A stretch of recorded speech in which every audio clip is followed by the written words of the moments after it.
Black boy interrupts judge in court and says two words. The judge turns pale. Noah, a quiet 14-year-old black kid, always stuck to the back row in Miss Bradley's classroom. Each morning he slipped in with downcast eyes, trying not to draw attention. Miss Bradley often worried about him. She spotted faint bruises on his arms, shadowed beneath his long sleeves. Whenever she asked about them, he brushed her off with a tired shrug. Something felt terribly wrong. His foster parents, Charles and Rita, led the town's charitable events, always sporting wide smiles and perfect manners. They seemed adored by neighbors and praised in church for opening their home to a boy in need. But Miss Bradley's instincts told her there was a darker truth.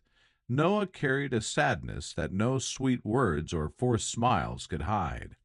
One Wednesday, Miss Bradley asked Noah to stay after class. "Noah," she began softly, "I'm worried about you. Are you safe at home?" For a moment his eyes glistened with tears, but he just shook his head. "I'm fine," he muttered, trying to edge away. Miss Bradley's concern deepened. She knew that line too well. She'd heard it before from kids hiding painful secrets. The next day, Miss Bradley noticed Noah had fresh bruises near his wrists. When she gently touched his arm, he flinched. She couldn't stand by any longer. After school, she contacted the local Child Protective Services. An investigator visited Charles and Rita's home soon after, but the couple dazzled them with a spotless living room, a hearty laugh, and a well-versed story about a clumsy teenager. Noah stayed silent, staring at the carpet as they insisted everything was fine.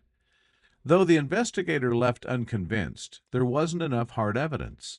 Noah's few stammered words of "I just fell" sealed the matter, at least for that day. But Miss Bradley refused to give up. She quietly documented each bruise, each whispered concern from classmates who'd overheard Charles scolding Noah in front of the school gates. Meanwhile, Charles and Rita grew bolder at home. They began punishing Noah for being ungrateful, sometimes keeping him locked in his room without dinner. He endured it in fearful silence, convinced no one would believe a foster kid over such model citizens. One afternoon, Miss Bradley noticed Noah limping as he entered the classroom. His eyes were red from crying. That was the final straw for her. She marched down to the principal's office, urging them to involve the authorities again. This time, with Miss Bradley's detailed notes and statements from two classmates, a new social worker reopened the case. Charles and Rita, incensed, called Miss Bradley a meddling busybody. They threatened to remove Noah from that school, but the district forbade it mid-investigation. It all came to a head when a neighbor recorded Charles yelling at Noah, the audio capturing vile insults and the boy's sobbing pleas. That recording, combined with Miss Bradley's files, led to an emergency court hearing. The day arrived with swirling rumors. Charles and Rita arrived at the courthouse in pristine outfits, their posture exuding righteous indignation. Miss Bradley sat behind Noah, offering quiet support. He clutched the wooden bench, feeling small and terrified. Judge Myra Hawkins presided, known for her stern sense of justice. She studied the file, numerous bruises, teacher logs, and that chilling audio. Charles's defense attorney jumped to dispute it all. He painted Charles and Rita as devoted fosters, forced to enforce strict discipline on a troubled boy to keep him safe. Noah sat rigid, dread tightening in his throat. Noah was called to the stand first. He slid from the bench, heart hammering. Charles's glare pierced him like a threat. "Don't you dare!" Rita's fake, sorrowful expression only deepened his sense of betrayal. Noah took his seat. The judge's voice was calm. "Noah, we want to help you, but we need to hear the truth from you." Hands trembling, he tried forming words, but fear sapped his voice.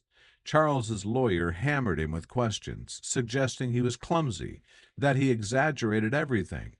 Miss Bradley frowned from her seat, frustration boiling.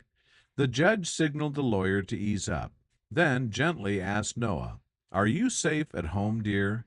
Noah stared at the scuffed wood of the witness box. He stammered, but anxiety weighed him down. He glanced at Charles, those hard eyes threatening him again. Noah's pulse pounded. He recalled Miss Bradley's unwavering support, the neighbors' recording, the hush of the courtroom waiting for him to speak.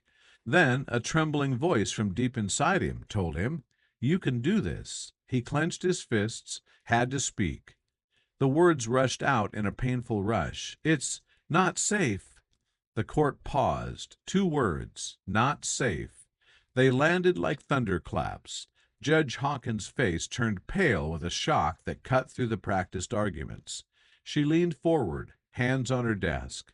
"Noah, I need you to elaborate. What do you mean, not safe?" Charles's lawyer barked, "Objection!" leading the child, but the judge silenced him with a stern look. The entire room stilled. Miss Bradley exhaled softly, praying Noah would find his courage. Tears welled in Noah's eyes. "They hurt me. They say I'm worthless, and if I talk, they'll punish me." His voice trembled, but each phrase came like a release. "I never wanted to lie. I was just scared." Judge Hawkins studied Charles and Rita. Her expression tightened. "We have statements, audio, teacher logs, and now the child's own words. Mr. and Mrs. Turner, do you wish to respond?" Charles shot to his feet, chest heaving. "He's lying," he spat. "We took him in, fed him, clothed him. He's ungrateful." Rita added with forced tears, "We only disciplined him for his own good." The judge's face remained pale, but her voice held unwavering authority. "Silence," she commanded. "I will not tolerate intimidation of this child." The neighbor's recording was played next, the harsh words crackling through the court speakers. The entire room collectively flinched. Miss Bradley watched the judge's reaction shift from shock to controlled anger. When it ended, the hush that followed was absolute. Judge Hawkins turned back to Noah, voice gentler.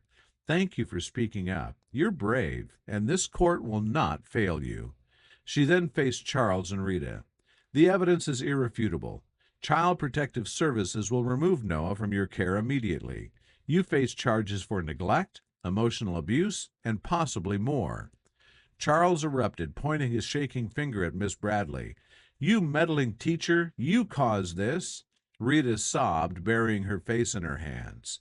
Bailiffs swiftly took their arms, guiding them out.